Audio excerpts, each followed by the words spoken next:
more people coming in. This has been a very, very popular topic. We've had over 60 people who wanted to join in today. So it's going to be a busy one. But also, I did want to say, as we are going through this, as we are speaking, please don't feel that you have to take notes on everything. We are recording this, and all of us are willing to share our slides with you. We'll send you a follow-up email a few days after today. If you want any of those slides, or if you're watching the recording and you want copies of any of the slides, please just let me know. Okay, still letting people in.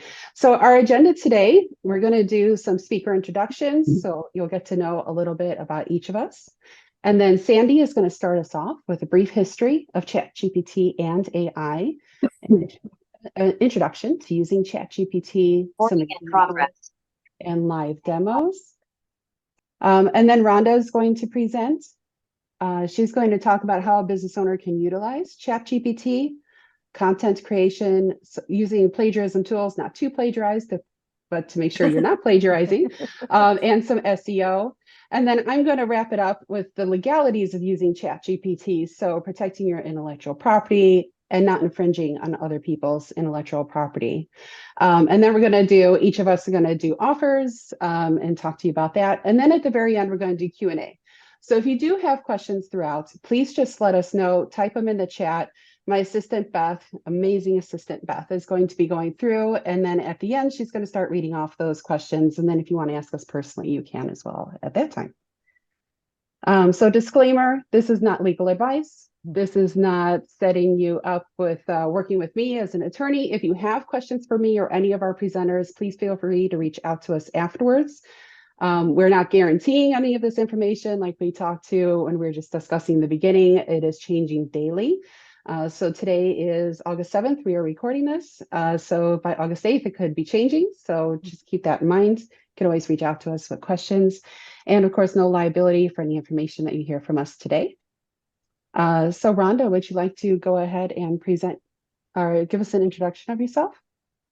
Sure. Most of you know me, but I am Presentation Graphics Studio. I do website design, graphic design, and digital marketing. I specialize in Christian speakers, authors, and coaches because I do also do some self-publishing support. I love to help people get their nonfiction books published as a great marketing tool. So I was actually introduced to ChatGPT by a training that Sandy put on, and I went down the rabbit hole with both feet and have never looked back. It's been a phenomenal tool to save time for my clients, and I've gotten some really good results because I have educated myself on how to use it correctly. So I'm excited to see how many of you will go off into the world and start creating.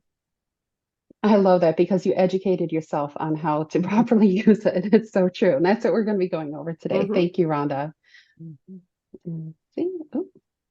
And Sandy, would you like to introduce yourself?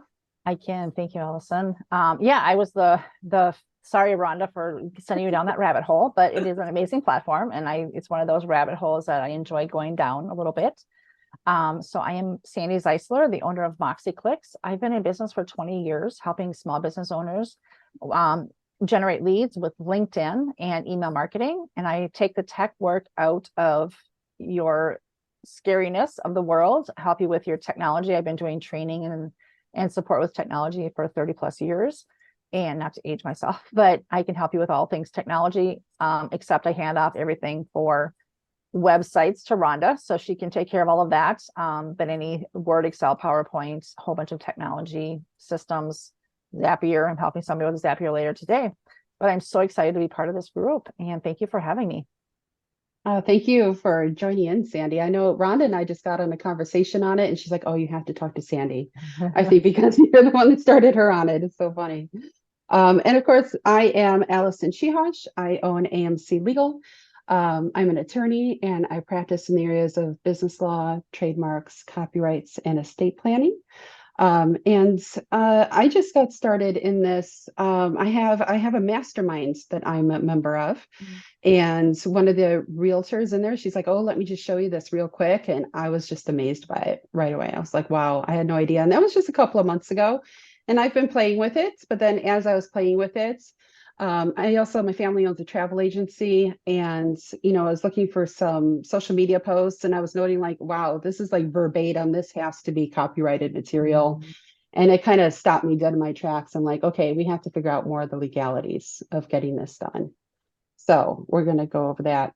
But Sandy is going to be our first presenter. All right. Well, we'd love to get the feel for the room. I know that several of you have, I jumped all the way to the end of my slides. That was really good. It's a great way to start. All right, we all can do this. Okay, so changing screens and stuff. So if you're interested, I know a few people have put in the chat. If this is your first time using chat, there's no judgment. Let me know if you have a little bit more advanced. I want to kind of include everything, or a couple of things for everybody, from the beginner to the a little bit more advanced person. If you are, believe me, I am not an advanced user. I think I might be, but when I was doing some research, I'm always looking at people's posts. People are taking studies in this AI and language, and they're learning this stuff, and they're going back to school, and it's like they're taking master's degrees almost. I'm not sure what kind of degrees they're going to get in AI, but oh my gosh, some of the stuff is just amazing. It'll blow you out of the water what they're doing. So I'm going to give you some really simple stuff without hopefully overwhelming too much, but then a few things that those a little bit more advanced users can take away and still feel like they're getting something from today's presentation. All right. So again, my name is Sandy Zeiszler, and I'm letting people in. I do email marketing, lead generation, and technology specialist. And I also do LinkedIn training and consulting. So if anybody needs help with their LinkedIn or their email platforms, MailerLite, MailChimp, Constant Contact, a whole bunch of other programs, I am Keep certified. And I invite you to, and we'll have it again at the end. I'll put the information in the chat, but if you want to book a call with me, there's a QR code quickly on the screen. Feel free to screen share anything you want to during this presentation. We are recording it, but taking screenshots instead of frantically writing things down is also very helpful. Okay, so just gonna again do a flavor for the room. I just want to see who is kind of, if you have an account, if you don't have an account, pretty new, interested. Yep, that's awesome. Just want to see who's here. And then on average, how many times a week, if you do have an account, do you use ChatGPT? I know that probably Rhonda's using it every day now that I showed it to her. It sent her down the rabbit hole all day long. That's awesome. If you have an account, that's great. And then the third thing is what prompted you to register for today's meeting? Was it just because that one of us invited you, or were you really curious about learning how to use ChatGPT and even the legal ramifications of the program? Legal aspects, absolutely, for sure. Okay, so I talk fast. I'm from Minnesota, and I talk fast, think fast, and move fast. So I apologize if I'm going a little too fast, but that's kind of what I have. So much content to share, and I could talk for hours on just my part of this. I just want to show a little bit of history about what AI is. So it's a concept that was developed back in the 1950s. A lot of people think, oh, ChatGPT came out last fall. It's brand new to the world. It's not. It's defined as a machine ability to perform a task that would have been previously required by human intellect. So just imagine, thinking about it's been helped to shape the industries such as computers, the medical and sciences, and even farming. So it's been around for many years and helps so much in the technology world. So that's artificial intelligence, AI. OpenAI is a little different. OpenAI was developed and founded in 2015 by a group for a nonprofit to generate and find out how they could expand on the AI technology, doing research on the artificial intelligence for safe and beneficial artificial general intellect. Okay. I put that safe and beneficial because that was the original plan of this. And some of that has gotten a little scarier and not quite so safe. And we're not going to talk about that. That can be a whole nother topic about the possibilities of chat and the negative parts of it. Of course, everything good comes with the negative. So we kind of have goods and bads. It was split into two, a nonprofit and then a for-profit subsidiary. We're going to talk about the for-profit subsidiary, which is then ChatGPT. I pulled out a news article from NPR. It really started launching the world back in December of 2022. But AI has been developed a lot further. For those that are familiar with maybe like Jasper or Jarvis, it was originally known as Jarvis, but then it converted into Jasper in 2022. I started using it early 2022. And then you've got Copy.ai, and there's several others that kind of came out early last year. So it's been around, the whole technology. It's not like it's just hit the market. It just hit the market really, really fast in December and hard. And everybody tried to catch up and jump on the bandwagon. Microsoft, now you've got Facebook and LinkedIn and Instagram all have their built-in platforms. What are small business owners? And I'm kind of just guessing because Allison and I and Rhonda are all small business owners. So I'm just kind of using this as the general rule in talking about that. But even big business owners can use ChatGPT for this. And today we're only going to talk about ChatGPT. But AI in general, there's a lot of other tools that you can use to expand your reach. I love using it on a daily basis, and I use this from my clients as generating ideas and brainstorming. I'm, coming up with ideas like an outline for this presentation. It helped me write my outline. It helped me create some ideas. Content creation. You actually can have it create the content for you. A presentation outline, maybe you have a presentation or a speech that you're trying to give. Product descriptions, if you need it for like YouTube or maybe your Etsy account. Online email marketing sequences. It's great to kind of outline those sequences and what you're going to say to those individuals in your email sequencing. And since email marketing is what I do, I love using that on a daily basis or several times a day. You can use it for programming, HTML coding, and other programming languages that'll actually do the coding for you. Image creation, there's a whole nother, that's a whole nother class. We can go into creating images with AI technology. I've actually used ChatGPT for Excel formulas. I've actually had it explain what an advanced Excel formula was. I didn't understand what it was. And it was a more advanced one. I was like, what is this doing? And it wasn't quite understanding it. But you can ask it to explain complex problems like you're a 5-year-old. You can ask it to that to simplify everything, and we use the 5-year-old as a general term. But just because you want to have it simple, plus more, there's so many things. But just to kind of touch on a few things, I could have had 10 slides and listed everything out. All right, so taking a look at what a prompt looks like, and I'm going to go into the live ChatGPT in a little bit, but I just kind of want to show a few things what you can do with this, and you guys can take a screenshot of this. Basic prompting. Write me a shopping list to make spaghetti dinner for 6 guests. It gave me the recipe for everything that I needed. Yes, I could Google that, find a recipe on wherever, allrecipes.com, or all of the million other sites and cookbooks that you have on your shelf. But it's things that you can do. I'm just thinking outside the box of what you can use ChatGPT for. Ask it a question. Basically, is what you're doing is you're having a conversation with a computer. Kind of weird to have a conversation with a computer, but that's really what you're doing is write me a shopping list. Write me a list of this. Write me an outline. Give me 5 ideas. So you have to put that prompt in there. Prompt frameworks. The more I kind of studied this, it's all about the framework of how you ask the question. So here's just an example. Give me ideas for, you can put your format in there. Give me ideas for making red spaghetti sauce about, well, the format would be a blog post. So give me ideas for a blog post about spaghetti, perhaps covering something else. Making it for in East Asia versus in New York. So it's kind of about your topic, your format, and your subject. So is it a blog post? Is it a outline? Is it a social media post? Is it a book outline? You can do book outlines. You can do all of that. Give it your subject and then the topic. So kind of go into that. The other part is adding your audience as well. You have to tell it who the audience is.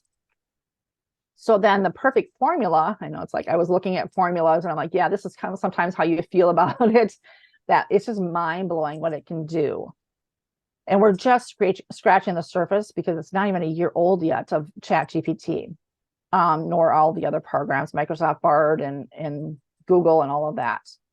But the perfect formula, and kind of just to simplify it, is asking chat the correct formulated prompts and then editing the text to write your own style, tone, and authenticity. As you were coming in, we were just chatting a little bit, and there's plagiarism issues. It's pulling the information from the internet. That's how it was learned, the data. ChatGPT 3.5 stopped recording information from the internet in 2021. So all of the information it captured, even though it might not be real because it doesn't know the difference between right and wrong. The information was somewhere out on the internet. So if there was a tweet or a blog article that was incorrect, it pulled that information into ChatGPT and is going to spit it back out at you. Okay. So think about that information and would validate the information. Just because Google says one thing, it may not be true. You have to go back into looking at the encyclopedias or multiple sources, check your source, but add your own flavor and your tone to make it authentic to you and what your audience is. Put your own voice and flavor to it. Okay. So one of the things I've learned was the components of a prompt. You want to have your tasks. So what are you asking it to do? You're asking it to write something for you, create an outline, give you this, create that. So those are the tasks. The context, you want to give it a little bit of context for the information. The exemplar, you can give it examples of kind of your content that you want to have it laid out. So maybe you're writing a resume. You can give it an example of a resume that you like, or your resume that you've written, and put that information so it can have the context for it. Put some persona. So is it written, male, female, older, younger, different demographics. What type of format do you want it in? Do you want it in a blog, a social media post, a book outline, a presentation outline, or is it just me to give you some sentences? And then, of course, the tone of voice. Tone is humorous, exciting, sad, sarcastic, many, many different objectives there. I didn't obviously list them out, but that's the tone of voice that you want it in. You can ask it to write in, Christian versus a different demographic. You can ask it in different voices like that too. It's kind of cool how you can do that and how it changes up. Okay, so another example of a prompt is put your context, something, master electrician. So the context would be electrician. The task is write me a 500-word blog post about why you need to hire a professional. Okay, fill in your blank, put your context. What is your title of your business? Who are you and what do you do? And then what do you want it to give you back? So that's just kind of what that looks like. Fill in the blank in the spots here and rewrite it for yourself. Okay. Who here put in the chat, yes, if you would like me to share a prompt that has completely changed the way I use ChatGPT. Kept it really, really simple. Allison's like, oh my gosh, yes. When I heard about this, I was like, oh my gosh, this is so revolutionary. We have to teach chat who I am and who I serve. Okay. But the hardest problem a lot of small business owners have is, what are the top 20 problems I solve? Or what's my marketing message? Or who do I serve? You have to narrow it down. Just because I'm not in cosmetics, but if you're in cosmetics and you have skincare, yes, it's for everybody. Anybody with a skin, that doesn't mean you work with everybody. You want to narrow it down. Yes, Rhonda, she does websites, and every small business owner needs a website, but she's narrowed it down to specifics. Okay. Same with Allison. She works with legal, but there's so many different areas of legal. There's marriage counseling, legal, there's business and corporates and, all the different types. So let's go ahead and talk about that. Teaching ChatGPT to building your persona. What you want to do is kind of lay the groundwork. In a minute, I'm going to ask you to write some copy for my business. But before I do that, I want you to fully understand what my business is and who my customers are. Ask me at least 20 questions about my business, customers, audience, and anything else you need in order to complete the task to the best of your ability. So chat's a computer. I'm treating it like a person. It's kind of weird, I know. But you got to put that information in there. You don't have to do this every time. I just copy and paste it, or I set it up as I use magical text expander. So I have that pre-programmed into my system, so I don't have to retype that. But having this information is going to help you write the next prompt. So ask chat to give you those 20 questions, and it's going to stop and ask you those 20 questions. It'll ask you your company name, who your demographic is, who your audience is, and it's give you those 20 questions. If 20 isn't enough, go ahead and say 30, 40, 50. Or if you think 20 is too many, just go 5 questions too, to start with. Okay? Because it's all about the question framework that you put together for ChatGPT. All right, so those that don't, I know a lot of people don't have an account. don't run off and do an account right now. I want you to take the value because it takes like 5 minutes or so to create an account. You have to validate your email address. You have to validate your phone number. You have to put that you're a real person. So it just takes a few minutes. So go ahead and stay with us. And I'm going to show you the difference between some of the systems, and you can watch the recording. But there's 2 different platforms. There's the free plan and the ChatGPT Plus, which is $20 a month. That gives you access to ChatGPT 4. With ChatGPT 3.5, the free version, again, remember that it only goes up to 2021 for accurate information or for information pulled from the internet. It's not going to give you the sports scores of yesterday. Where ChatGPT 4, the Plus, will probably give you a little bit more current relevant information. It's a little bit faster, and it's exclusive, so it's always learning. They partnered with Microsoft Bing Search to give you more context through the internet, and it's kind of connected through the internet right now. The free version is not connected to the internet, so it kind of stopped its recording or its learning capabilities, but they're still updating it 3.5. Absolutely go with the free version. I'm always about the free. Stick with it. If you don't want to spend the extra $20, you're still going to get a lot of value out of it. But if you're finding that you need to have some more capabilities, I have personally upgraded to the 4.0 version. So when you go into chat.openai.com, it's going to ask you to log in or sign up, create an account, put your email address, and put your phone number in there. Okay. Take a screen of that. So let's go ahead and with that, I'm going to stop this screen sharing and switch my screens and actually go to chat live so we can actually do some live, show you how it all works. How does that sound? All right. So whoops. Where did I lost my screen. There it is. Okay, there it is. All right. When you log into your account, it's going to still prompt you. On the left-hand side, I can create a new chat, but it also keeps the history of my previous chats. I have a couple that I have starred with asterisks, meaning that is a continuous conversation, especially my MoxzClicks. That's where I asked it the 20 questions and said, give me my, so now it knows and it remembers the previous conversation. If I start talking about my clients and who I am as a business owner, I can kind of reference back that conversation. It's an ongoing conversation. I'm going to use 3.5 because I'm thinking most people are going to have that version. If we have time later on in the QA session, we can go over to 4.0. So basically what you do is, let's go ahead and use the example. Since we're kind of in the back to school mode,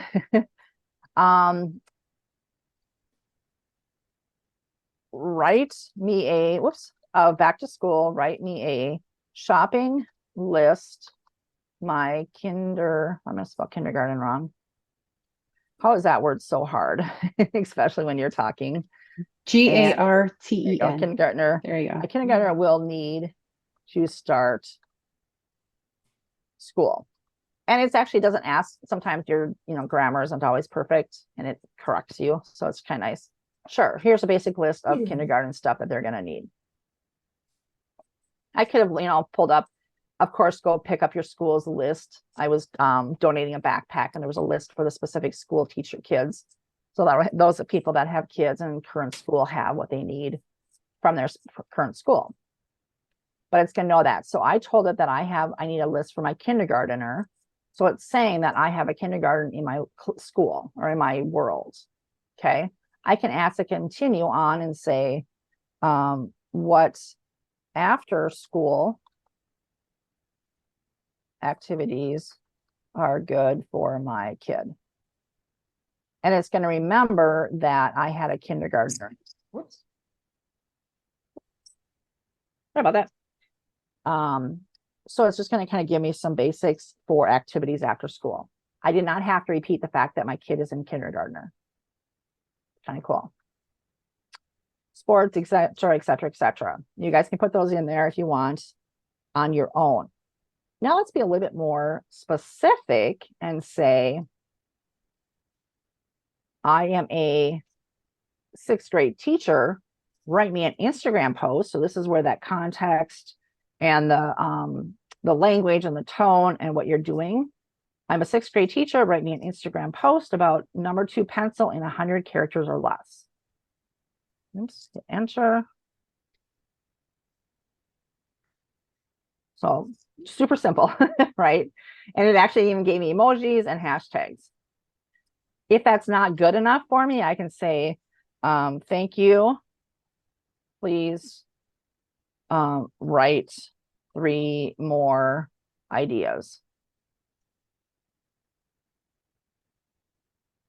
And it'll spit out 3 more ideas for me. But I limited it to 100 characters or less. So you have to think about that. I could say, okay, can you write one that is 300 characters? And it'll write me one a little bit longer. Again, giving me the hashtags, the emojis, and all of that. It's kind of fun. Here's an example then that I can do. I'm a kindergarten teacher. Write me a product description about color crayons that is humorous. So I'm putting in the tone and the voice that I want to use. I should have tested this. I didn't do that before. And again, because the last one I wrote, I wasn't very specific. I just asked for a product description. I didn't put in any parameters on that. I didn't say that this is for a kindergartner or for a 6th grader, but it knows that information. So it's kind of assuming that it's for, around a 6th grader and a kindergartner, because I've already kind of told it that information. So introducing the magical rainbow wands, aka color crayons. So it's just kind of fun. On your Picasso, it's got humor to it. I could say write one in a serious tone. Oops, tone. I can type and talk at the same time. So I'll just give you a little bit more serious tone. You guys can look back at the thing and just see what you're going to get. What I receive is going to be completely different than what you receive on your message. So if you put that exact same message in there, you're probably going to get something slightly different than I did. Okay. That's saving it over here on the left-hand side based off of the first word I wrote. I can modify that by clicking the pencil and saying webinar demo on example testing. And then come back to edit, come back to that and continue the conversation. Okay. I better hurry up here. I know I'm running out of time. So here's the other thing you can do is give it a little bit more information. When you've got persona, I'm just going to use the same chat. A little bit more information. So be very specific. So like I said, the more information you put in, the better quality you're going to get out. And this is part of that 20 questions that I asked chat. I'm a fitness instructor and I asked it to write me a sentence instead of, I asked it to write me 20 questions and I asked it to put it in a sentence format. Fitness instructor, people's in their 40s and 50s, high converting Instagram post for my 5-day fitness recharge program. This fitness program that I asked for, the Vitality, chat created that for me earlier today. So I asked it to write 5 ideas of a program as a fitness instructor. So it gave me post 1, post 2, just asked it to do 2 posts, and so I did, yeah. I could say, write me 5 more, and it'll write me 5 more posts. But maybe specify what you're looking for, okay?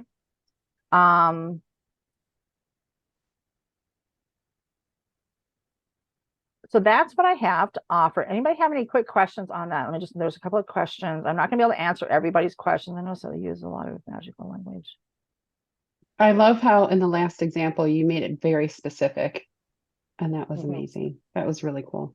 And I also think it's funny that you're so considerate to it and you say please and thank you. Yes. They were saying that that's part of it because you're teaching ChatGPT to be a human almost, and you're giving it those manners. I've heard that you're supposed to do that, the question and answers. You don't have to, but when you start providing it that value, it's learning what we're telling it from everyday standpoint. So that kind of gets in the legal realm. We're teaching the system. Credit the original source. Okay, so that's a good question. And we'll talk a little bit about that from a legal standpoint, Michael or Michelle, to talk about the crediting the original source. If I'm going to ask it, so like I asked it here earlier, this was something I heard you guys talk about Mickey Mouse. What did Walt Disney say about Mickey Mouse? So ChatGPT is pulled, it learned the information from the internet pre-2021 for 3.0 or 3.5. That information was basically scraped from the internet and all sources out there. I would not, if I'm going to quote Mickey Mouse or Walt Disney, I would certainly go to Walt Disney's website, reliable source, and find the actual quote. If you're going to quote something, I would not pull it from ChatGPT. I would always double check that information or any type of source you have. So that's, I'm going to share just a quick introduction to what Chat can do and how to use the program. There's so much more you can use, but I'm going to pass it over to Rhonda, who is going to show us how to use it for SEO and your website. And then Allison's going to talk about the privacy and the ramifications for plagiarism. Sounds good? Little craziness, I know. All right. Thank you so much, Sandy. That was so useful and so helpful, especially for people who haven't seen it in action before. It's really great. Yes. Thank you. Rhonda, do you have control? Are you good? I do. It just silently popped up. I was like, oh, well, that went seamlessly. Magical. Good. All right. So, hey, everybody. So thank you so much for being here. Are you excited about this tool yet? Like it is a rabbit hole, but hopefully one that you are inspired to try because it will absolutely save you so much time and effort. I believe if you learn to use it right, it will give you a competitive edge with your content creation. If you already have a marketing strategy mapped out and the process of actually creating the content is 300% easier, then you can concentrate on your own awesomeness and the quality of what you're putting out, because that is always going to do more to gain you traction with your marketing, attract the right people, and honestly improve your SEO more than anything else that you can do. So one of my favorite speaking topics that I like to do is how to 10x your content creation. And so I've had my own processes in place for that for quite a while for clients, but being able to use ChatGPT with it, with well-prepared and relevant prompts, literally takes 90% of that production time kind of work out of it. And then we just concentrate on executing the tactics and strategies we want to use with the content we can create. That's exactly what makes the tool so effective. And the time savings that you're going to get from it is the real magic. So I just became an affiliate for a tool that I'm going to be using for branding clients that is also based on the OpenAI software. And you can take one video of your content up to 75 minutes and turn it into 18 separate pieces of content in about 5 minutes. So it's an incredible tool.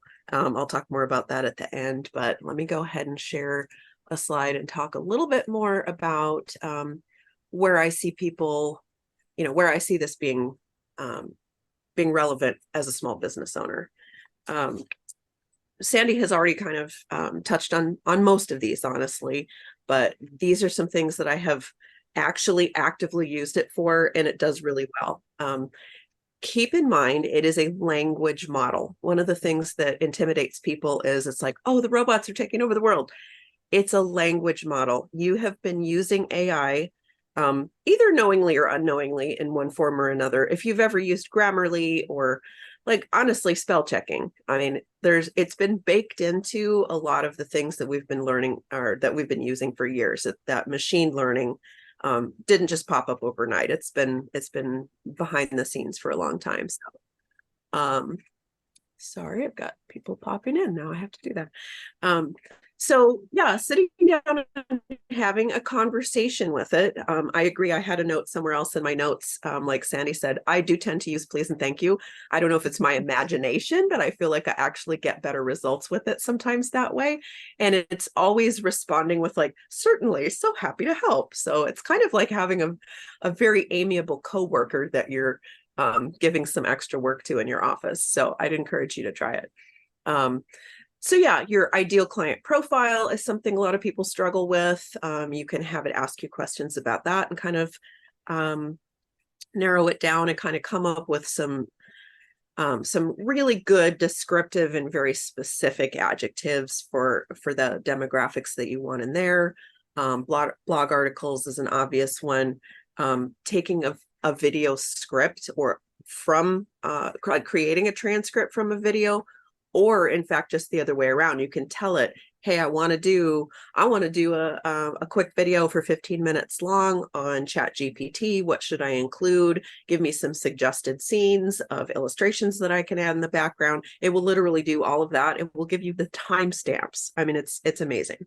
I've seen it write full sales pages. It's great. A couple of you mentioned in the chat that you were using it for emails. If that's the only thing you ever use it for, that's a time savings right there. I actually asked it to write me an email to somebody last week who had, who honestly I was interviewing to hire as a virtual assistant, and the person no-showed twice. And I'm like, huh, I'm very non-confrontational. I'd really rather not say, hey, you wasted my time and I really value my calendar. But it helped me kind of put that into a polite context and say, sounds like we weren't a good fit, based on the conversation that we had, la, la, la, la, la. So it made me feel better about what I was putting out there. And it just kind of took some of the immediacy and some of the emotion out of writing it and made sure that I had the main points in there. So that was helpful. But yeah, product description, Facebook ads, your captions, all that kind of stuff. So some other use cases. Sandy touched on a lot of these also. The mathematical calculations in particular, that's phenomenal to be able to, it's kind of like story problems when you were in second grade. Everybody hated those, right? But if you can get yourself into the mindset of thinking in words, how do I ask the question in a way that's concise so that I get accurate output from it? You can solve design issues with your website, with the coding, HTML, CSS. I use that on almost every website that I build. Most platforms have little different block identifiers, but for the most part, you can ask it how to structure some of that language so that you can get pretty darn close. And anything that you do need an accurate answer for, you do have to remember it's not live. It's not absolutely 100% correct and factual. The first little message that pops up on your screen every time you use it, I believe, will tell you if you need something fact checked. It's still up to you to do that manually. So that's important to do. So if you ask your questions in a way that's specific, concise, and accurate, you'll get back an output of equal quality and usefulness. And one of the unexpected benefits that I found from using this personally, just coincidentally, is in my personal life, because I find now that I'm careful how I think, and I take a mental step back and consider the bigger picture, think through how I want to phrase things, how can I communicate in the most concise and accurate way. In terms of interacting with ChatGPT, maybe that means that I have to substitute the word every instead of the word each, because they mean something different. And I've actually gotten different outputs by asking a question differently that way. Your choice of words matters. So whether it's writing emails to your clients or even talking something over with your spouse, who couldn't use a better system for that? So it definitely helps you put your thoughts together. So here's an example of very, very specific language for keeping all of your content creation going forward kind of on track with where you want to go for your SEO. ChatGPT can give you ideas for the topics you want to talk about and your main content pillars, and then also help you do the keyword research, and then also help you optimize your content. One of the biggest things that's going to help you with Google is seeing you as a true authority in your industry. And one way to do that is good quality content and lots of it. You want to go wide and deep. You don't get that kind of status or domain authority with just 5 or 10 blog posts. So if you want to have a great basis for this, we call it a topical map. And the really cool thing is you can just tell ChatGPT to create a deep and detailed topical map for your business. And then it's like having your own custom playbook that's got SEO already baked in. So you can see the wording here is very, very specific. And this is an example of what the industry is now calling prompt engineering. And like Sandy mentioned, there are entire college courses, probably. There's a lot of professional development courses that have popped up where you can study just this, because again, the language models have been built on a lot of research, and a lot of frameworks, then we can study how that machine learning and language processing was done. If you're interested in going that deep down the rabbit hole, that's where I get nerdy. Yeah, Rhonda, this is blowing my mind. I had no idea. I'm not creative enough to think of this. Oh, okay. Well, This is thank you. amazing. That's fantastic feedback. So, for example, just to kind of put some of this stuff in layman's terms, you could literally copy and paste this back into chat and say, now explain what each of these things mean. But saying, for me to say prioritize transactional intent topics, that means it's not like, if I ask it for 50 things, it means 49 of them are not going to be just informational. They're going to be specifically things that people have already searched for that are ready to buy. Like if you go on and you're searching Google, you're probably looking for a solution to your problem. You're ready to buy something, you want an answer to something. You're already at the part of the funnel for whoever's selling what you want. You're already interested and aware and ready to actually take some kind of action, whether it's booking their free call or requesting their thing or whatever. So it's helpful for chat to know that's what you want to lead people to. You don't have to tell them what the specific call to action is that you want in your content, but definitely tell it prioritize transactional intent. So here's an example of some of that. I just put in, sorry, I was turning myself on and off while Sandy was talking because I have bifocals and I couldn't see my own screen. But here's an example. So this is the topical map. You do want to say clickbait style titles. You don't have to use the ones that sound like outrageous, like it's a People magazine headline, but it gives you examples of language that are kind of prompting to people to take action, and then letting it pull from there. So for example, I put in health coaching. So unlock your ultimate health potential today. And then a long tail keyword you could rank for would be personalized health coaching. So you can see, just even looking at what your keyword phrases are, you can take that list and now go do your due diligence with your regular SEO keyword research tools and really find out, like, are they truly low competition? Are they ranking high? How many searches are they doing? You still need those other tools. Because chat isn't, well, I'm still using the free version on purpose just to see how far I can push it. But because it's not connected to live, what am I thinking? Real time. It's not connected to real time stats for any of that stuff. It's not going to be correct, but it will give you a pretty good idea of how things have been trending. So this is another thing that you can do then to get a little bit better results with your keyword search. Provide me a list of high ranking, long tail keywords for my industry with strong transactional intent, high search volume, low competition, and a trending pattern. I mean, that's the best. If you get back pretty accurate results, that's kind of the best right there. So that's a great one. And again, we're sending out our slides, so don't be taking notes. You'll get all these prompts that you can use. So, and here again, the very polite response was, absolutely, here's the list, la, la, la, la, la. I love how it always has like a little sentence that reiterates that it understands what you asked it. And at the end, it usually summarizes it in a little thing. This one I put in massage therapy. So deep tissue massage near me, relaxing full body massage, sports massage, hot stone massage, couples massage. So, I mean, it's covered all the bases and given you even just different formats of how to rearrange the words. Sometimes the phrasing that you use changes a little bit. So, and then back to what we were talking about before, you always want to add the human touch back in. Use your own research, use your own creativity. I'm going to talk a minute on how you can use some plagiarism checkers and plagiarism tool, anti-plagiarism tools that will do some of this for you. But if you rephrase a few sentences here and there, change up the sentence structure, start with a different phrase, you can actually ask chat to write you output that has little placeholder areas for you to insert your own anecdote or something that's relevant, so that it can prompt you in its output to add your own personal stuff back in.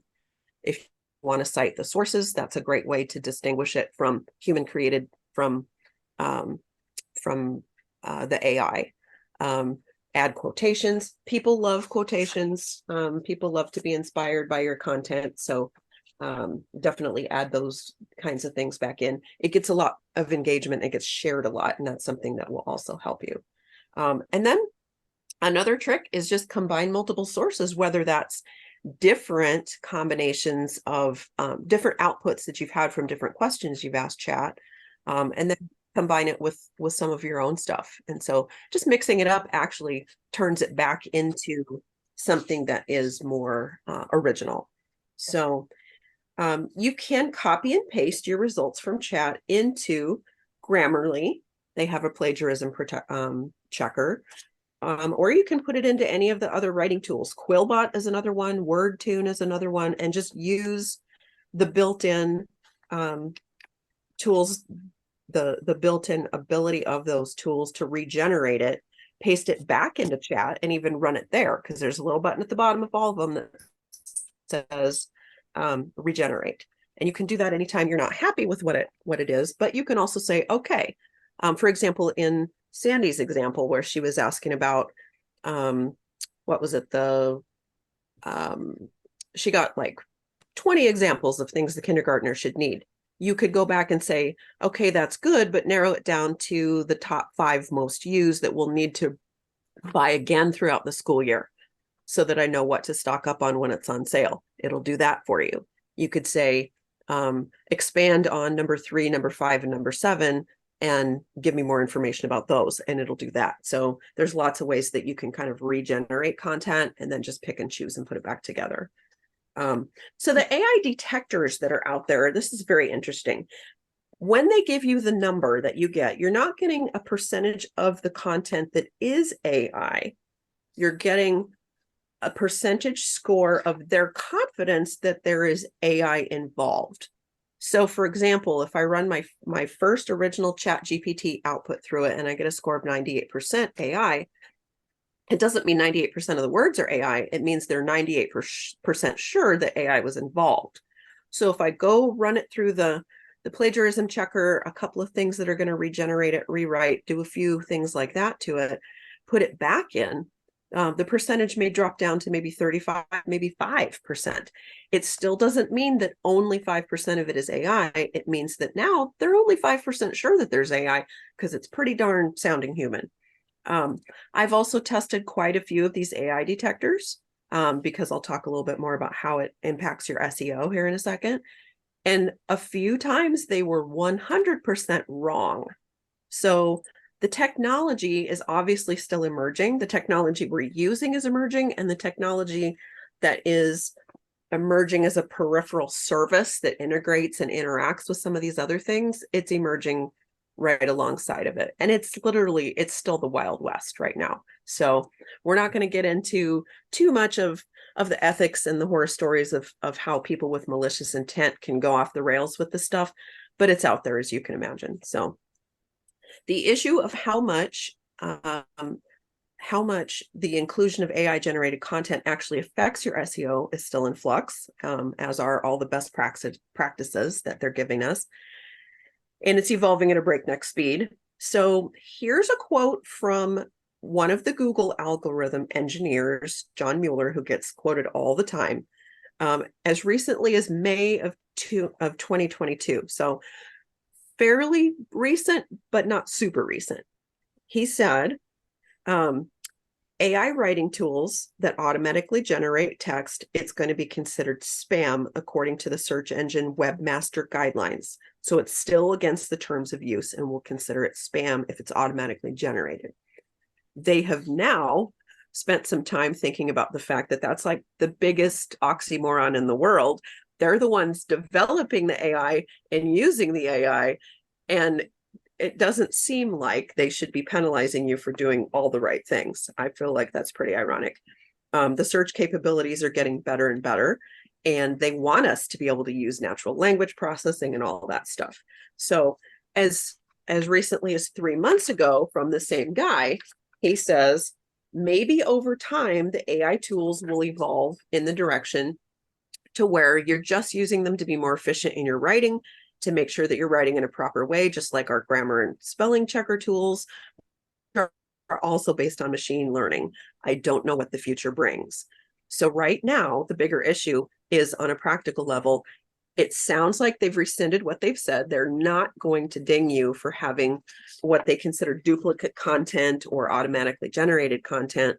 But if you rely on AI too much, the unintentional consequences, you're actually affecting the quality. And you're seeing people out there that are using AI to just pump stuff out.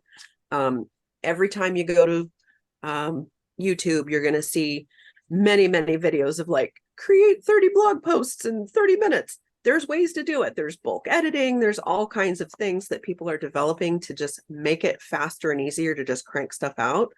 But just my final message is be brave, jump in, learn how to use it, make great stuff, but also be nice, be responsible, and be smart and keep yourself safe.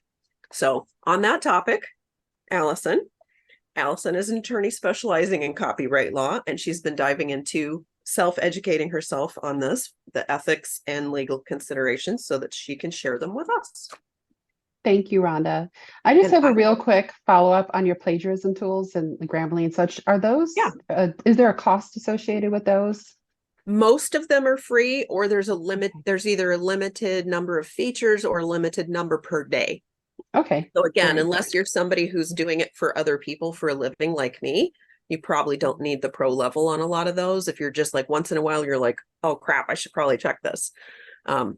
Honestly, most of what you should be producing for your own social media marketing in particular, it needs to be authentic. It needs to have the human touch anyway. So I would encourage people to always go back and just add a little bit of personality and tone. So I had a lot of fun trying to, can everyone see my screen okay? I had a lot of fun researching this, so let's go through this. So there's a lot of legalities that we need to be careful on when using ChatGPT. So let's get started. That's my disclaimer. So we're going to be talking about intellectual property. So protecting your IP infringement, and who's going to own all of this ChatGPT outputs, everything that you're getting from ChatGPT. So first, we're going to go over intellectual property in the basics. There's 3 types of intellectual property. There's copyright, trademarks, and patents.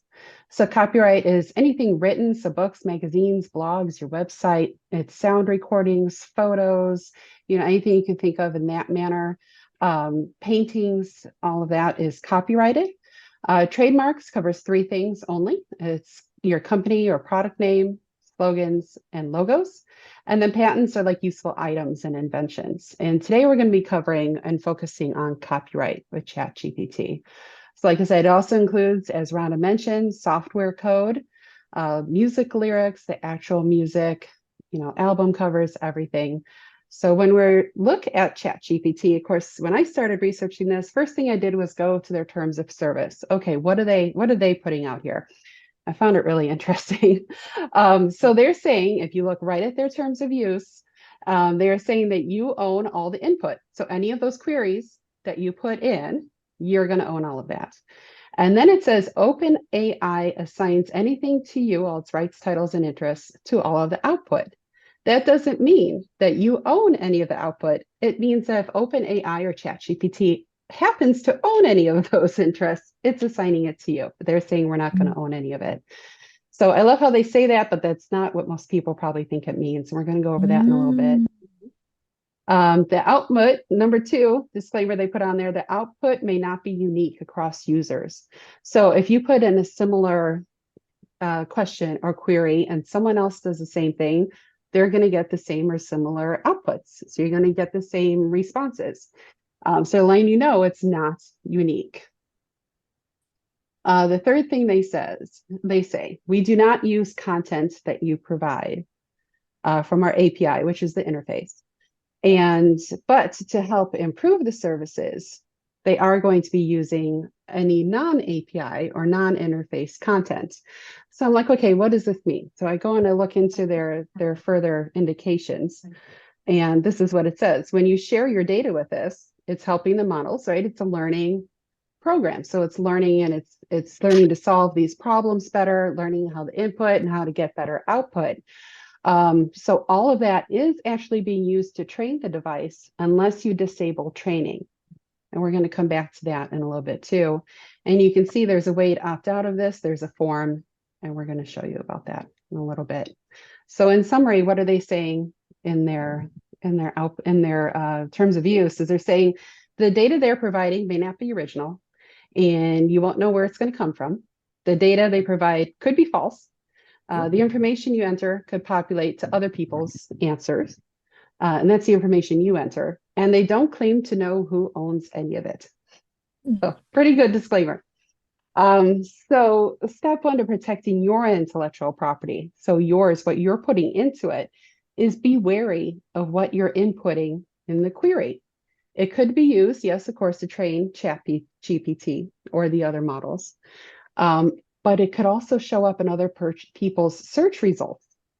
So there was a horror story. It happens, since this came to light, is people were using it for patent applications.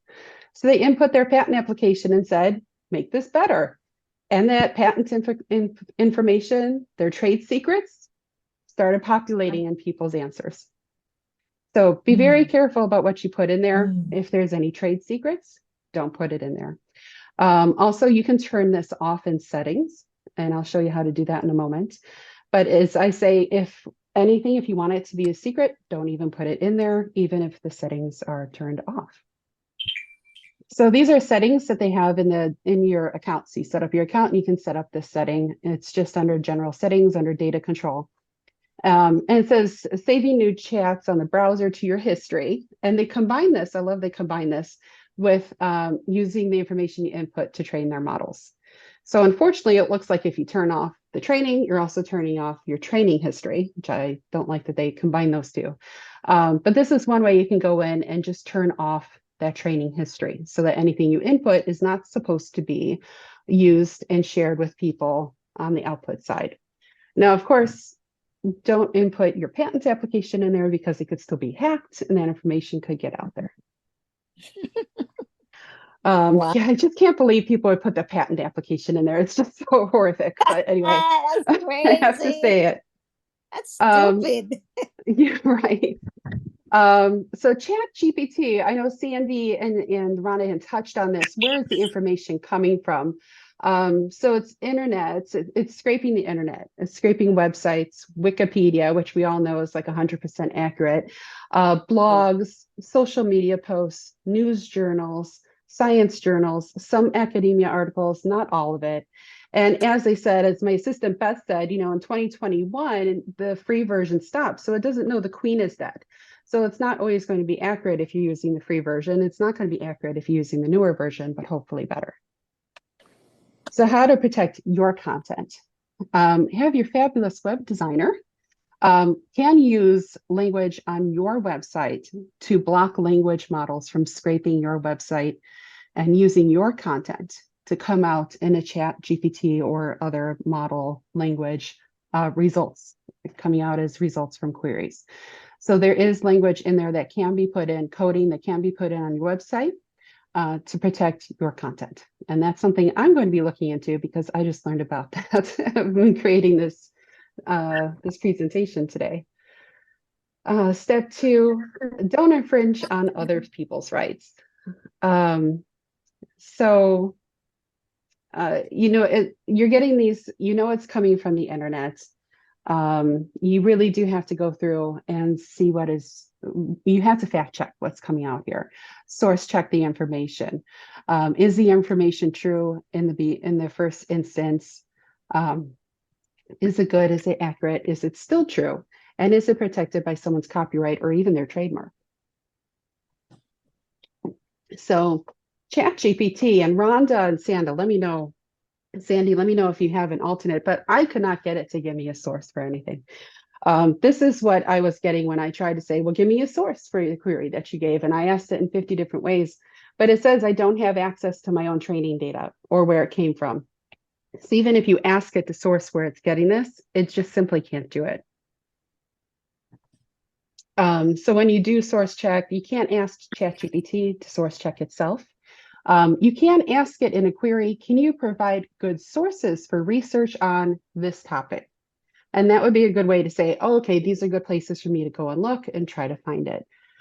Even if it does provide sources, they may not be reliable sources. It's internet source, so you do have to use your good business sense to know when you're doing these things. And I have heard that sometimes it can even be made up, or the links may not be valid any longer. So just like anything, you do still have to fact check on your own. So infringing on other people's copyrights. Again, since it is publicly sourced from the internet, it's most likely going to be protected by someone's copyright. And a lot of people aren't aware, but as soon as someone creates something, you put it to paper, you create a blog post, you create a social media post, you take a photo, it is automatically protected by what's called a common law copyright. Even if someone doesn't file the copyright with the Library of Congress, even if they don't put a copyright notice on it, whoever the author of that work is, they own the copyright to it. So even if you're like, well, I went on the website, I don't see a copyright notice, I don't see if they filed a copyright on it, it's still not good for you to use it. And there's also no bright line rule as to how much a work needs to be changed in order for it to not be infringing on their copyrights. One example in my reading and research on this was, you have a 500, word article, and I'm going to change every fifth word. I'm going to change every eighth word. It doesn't matter. That percentage does not matter. So we're going to look at what does matter for copyright infringement. There's this mythical rule out there that if you change 30% of a work, that it magically becomes not infringing, magically becomes your work and you can copyright it then. And that's simply not true. Not true. And different courts in different jurisdictions, of course, you can't make it easy. It's not a federal law. Every 50 states have their own ways, and even different jurisdictions within those states might have different rules and analysis for applying it when they're looking at copyright infringement. But what it comes down to is what you have substantially similar to the copyright owner's material. What that means. Is it the same perspective? Like if you're writing the same perspective, the same sentence structure, the same idea, the same expression as the original person who wrote it, then it's going to be copyright infringement. Now, keep in mind, you can't copyright a phrase or a single word. So this is how I use ChatGPT is for inspiration. I'm like, I just can't come up with the right words to say this. And that's how I use it. So that's, phrasing and such, that's not copyrighted. Could be trademarked. That's a whole other topic. But, if it's someone's slogan or if it's a product name or something, it's possibly trademarked. So keep that in mind. And then there's this doctrine of merger. So this is not copyrighted material. If the idea and the expression of that idea are merged into one, it's unlikely not copyrightable. So what that means, assembly instructions. We got something from IKEA and these are the assembly instructions. So I never use words. I use pictures. But any of these things, there's no other way for you to say it. That is probably not copyrightable. A lot of things like contracts I write, the words, they're legal statutory wording, and you can't be really creative with it. You have to just state it the way that it is by law. And so you can't really copyright a lot of wording in contract law, no matter how creative you try to be. So those are a couple of examples of merger. So let's go into, can you copyright what comes out of ChatGPT? So in their terms of use, they say they don't claim any ownership to any of it. In 2022, just last year, the Library of Congress, has been around for a year and a half by now or longer. They finally stated that ChatGPT output and other language models is not copyrightable since it's not an original work created by a human being. It's not created by a human, and it's not original because it is scraping the internet and regurgitating it. So how can I copyright something that comes from ChatGPT? You have to materially change it, substantially change it, make it your own. As Rhonda and Sandy said, make it your own tone, make it your own creative work. Use ChatGPT as inspiration, but don't just copy, click, copy, paste, post. You have to make it your own. And there is still a lot of unknowns. There's still a lot of areas of law being tested. We don't know all of the answers to this, and we may not know for a while.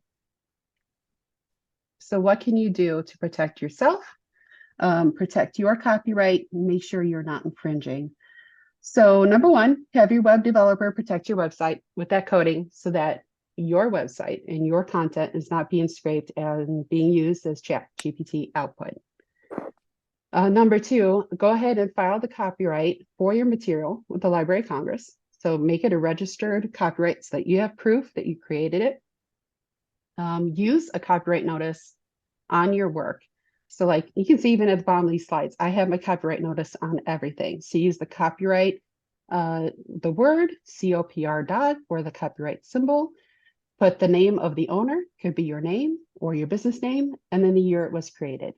Put that on all of your work so that you have that notice out there. If someone is infringing, you know, it's giving public notice that you are claiming copyright. You can opt out of having your data used as source data with ChatGPT in those settings. And be careful of what input you're putting into ChatGPT. As we mentioned, a lot of that could be used to generate the responses. If you're working with third parties, this is a big one that I hadn't touched on before this, but if you have a web developer, a social media person, someone who's doing your marketing, a content creator, ask them if they're using these language models. Are they using ChatGPT? And it's okay if they are, but ask them how are they using it. And also monitor and check. So monitoring, you can set up Google alerts to monitor your intellectual property. I have Google alerts set up for, you know, the name of my business and such. And you can set those up. You can Google how to do a Google alert, and I'll tell you exactly how to do it. And then spot check ChatGPT. Kind of put some of your generic information in there. Again, don't feed it information you don't want it to output, but you can check and see if your data is being output to those queries. And then this is all new. You have to educate ourselves on it. As Sandy and Rhonda said, everything is changing. It's a new tool with new updates, new tools to work with this tool, new laws coming out. You have to educate yourself, your employees as well. So if they're creating things for your business, you have to make sure that they know what they're doing as well and how to safely use it. Sorry, I'm losing my voice a little bit, but that is our roundup for going around. And thank you everyone for presenting. I did want to mention that I own AMC Legal. Go for Launch is a business education platform that I have as part of AMC Legal. It's a free Facebook group. I do videos that are available on demand. Feel free to join our Facebook group for business owners and subscribe to my YouTube channel. If you want to see this, we're going to link you right to the YouTube channel as the recording as well.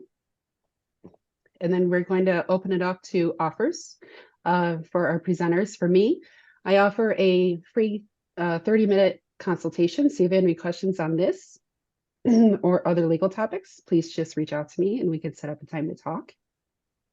Sandy, how about you? Yeah. Oh my gosh, I'm blown away with all the information that I learned and shared, but oh my gosh, you guys shared awesome information. Thank you so much for that. I do have an offer. I just offer a 30-minute consultation. It can be on email marketing, anything I shared about chat, like how to put sentence structures in there, whatever you want to do, we can talk about that, or even possibly LinkedIn and how you can improve your profile.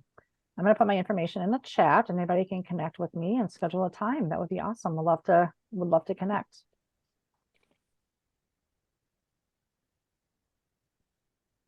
Okay, Rhonda, do you have an offer that you wanted to share? Yeah, I was going to circle back to that new tool that I mentioned. I actually have a link that I will also drop in the chat where you can get a free trial of what this lady is calling Marketing Magic Dashboard. And I believe the lifetime deal is already gone, so it's probably going to be a subscription-based tool from here on out. I opted in as an early adopter and immediately signed up as an affiliate, which I don't do for many tools. But this is going to be really, really life-changing for people who don't have somebody like me on their team who can help them with their branding. They're expanding into this, that transcript summary that I talked about. And I've used it with 2 of my clients and tested it on myself, and I'm just blown away. It's just phenomenal, and it's getting better every day. And I feel like it's put out by people I've been following for a while, so I know the quality of her content, and I know how much research and development she's put in to really using the OpenAI API key stuff to just make it easy to use. It's nice to look at. It's not intimidating. You literally just answer the questions and it spits out a million things, and it's just super helpful. So that being said, obviously whatever output you get from chat, just be smart and put your own personality and your own stamp on it and make sure that that's original. So hope you guys enjoy using it. It's just such a neat thing. It is. I know in the little bit that I've had a chance to use it, I love the inspiration. Like if I'm stuck for words, or if I just need inspiration, it's right there and it generates it for you. Makes, as you said, makes everything 10 times easier. It is the antidote to blinking cursor syndrome. That is what I tell people. There is literally no reason for you to ever stare at a blank screen ever again. Writer's block helper. Awesome. Yeah. Beth, do you have control? Would you like to share any questions that came up while we were talking? Yes, Ellen wanted to know if you would touch on the USPTO decision not to register copyrights for AI-generated content. He's curious why a photo works, that's by a device, but why not an AI-generated image? Yeah, I haven't gone down the rabbit hole of all of these other things being created by ChatGPT. The USPTO only does trademarks and patents, so it's the Library of Congress that handles copyrights. And it should not be copyrighting anything that is AI generated, because this has to be created by humans, which is what the decision they came out with last year was. Oh, if all the information, of all the information, like the kindergarten one, so that all that'll be saved until the conversation or the threads restart, or will it be remembered forever? I think both. You can, that's a newer setting. So I have my history saved for since I started in February. But they've got that turned off where you can turn it off and delete it, and you can clear your history. If it's something that I really like, that I'm doing some research for, I actually will copy that data out of the chat and move it into my Notions notebook, because I don't want to, or a Word file, wherever, because I don't trust ChatGPT to store my information. I'm not going to give them the right to keep it in and then be mad if it's deleted. That's a good practice. Yeah. Michelle said that when she writes a blog, she notes that nothing was generated from AI since she hasn't used it yet. What would you say about that as a policy? You want to talk about that, Allison? I think when I was reading through the chat, so the person was asking, they wrote a blog. So I guess clarification is everything, if it was your content from day one, I can ask chat to write me a blog post in the voice of Albert Einstein or in the voice of, Abraham Lincoln. And it's going to know that. So the internet's been pulling that information and it's been training the AI, for years. But yes, so I guess, Allison, how can you protect, I want to do a blog post, my content, I wrote it from my intelligent head, all my own words, or a copywriter, can I protect that from chat using it in the future? Well, it goes to that whole analysis is, was it generated by ChatGPT? Did you copy, paste, and post? She did not originally did that. It was her original. She did not use anything from that. And then she put it through to be said in another voice? Nope. She put it in. No. So she put it in. She wrote an article, a blog article. I wrote a blog article from, scratch, didn't use anything to help me. I put it on my website. Is it protected? Yeah, as soon as an author creates something, a human, it is automatically protected by the common law copyright. So yes, it is. So how is that? Because that's confusing, because OpenAI used all of our blog articles, the history of all of them to create, so it's not protected. Yeah, exactly. And so that's why I said I'm going to be putting in that code so that it can't be scraped in the future. So now, yes, it may already be in there because, my website predated them. So that's why you have to be really vigilant, even outside of ChatGPT and these language models, of making sure that your copyright is protected. I've had other people infringe my copyright before, and put my contracts out on the internet and found all kinds of things. You know, people have used my business name, other lawyers have used my business name when they should know better. You have to be really vigilant about watching your intellectual property. But it's a hard thing to do when you have a blog article or a book. How are you going to put that in and make sure someone isn't copying it, you know? Well, and to clarify also about the computer code. Yes, it's theoretically possible. There is a couple of, it's actually not very long. There's a couple lines of code that will basically tell the robots not to scrape it. But you have to single out in the code the exact correct name of which robot you want to exclude. So you literally have to know the name of every single one you're trying to block. It's not a one and done. If you really don't want to contribute to ChatGPT specifically, yeah, it's a couple, it's like 8, 9, 10 words long. It's not that hard. But and it's also not 100% proven that the robots will actually respect your wishes. Like, it is possible for the computer to read the code and go, yeah, I'm not prioritizing this code. It can actually be told in other lines of code not to read that line. So it's not foolproof is all I'm going to say. Yeah. Yeah. There's It's a just lot. But again, these every are the things measure. that are emerging. Yeah, I spent a week like just on the last week going down the Reddit rabbit hole with other web developers, like, what's being done? Like, is there a way? And there's no consensus because the target, it's just a moving target. It just keeps Right. changing. And the daily. laws are still, they're still going in court. There's still Right. things that are going to be developed and we're going to get answers. And like I talked about, it's the people that approach it with malicious intent that are going to cause the problems. And then the reaction will be to put some safeguards in place. And then we'll find out what we need to develop as safeguards. And then those will lag behind. They seem like they always do with new technology. And there's lots of lawsuits going on. There's, Yeah. you know, millions of lawsuits. We don't know what this is going to do. We really, there's a program. If you do artwork, that's a big one because art is being stolen. And I know that that's the same way with language, but art has been stolen and modified. I can create an artwork image with Dolly, DALLE, and it'll create an image, and I can say, and you know, Canva does it too. There's hundreds of them that do it, but you can say, create me an image of a cat sitting on a lounge chair in the, you know, vision of Picasso, and it's going to create that imagery. So there's a lot of stuff out there. But the website. analysis all comes down to the same. Was it created by a human? Is it a creative work? If it's someone else's first, you're infringing on their work if it's substantially similar. So the analysis really does all come out to the same laws. And honestly, the detection tools that they're using with the images, well, first of all, the image stuff is way worse than the language-based models. Like, it's lagging. There's a lot of them out there. Some of them are phenomenal, but what they're good at is what they've seen the most of. So if you remember back a while back, there was something that came out where people were having new profile pictures done as like cartoon, or it was taking your photo and it was like doing a lot of different art renditions.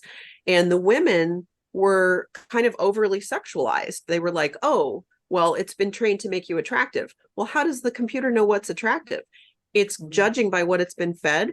There's a lot of porn out there. So it's taking that and saying, oh, this is what humans must like because there's a lot of it, and adding that to things because it doesn't have a sense of right or wrong, like you were saying, in that ethical judgment. When it looks at art, there's more like pixels of information where it can tell, is this similar to this? It's a lot easier for it to be detected, which is great. And this is what started this entire conversation about why we're even having this presentation today. Was I was telling Allison, like, I really feel I've got one foot in both sides, because as an artist and a creator, I want my intellectual property rights to be respected. Is it going to stop me from using ChatGPT? Not at all. It's a great tool, but I can see both sides of both arguments. So it's, like I said, the technology is going to emerge to help us manage how we're reacting to what's out there. So, yeah. Beth, any other questions we had in the chat?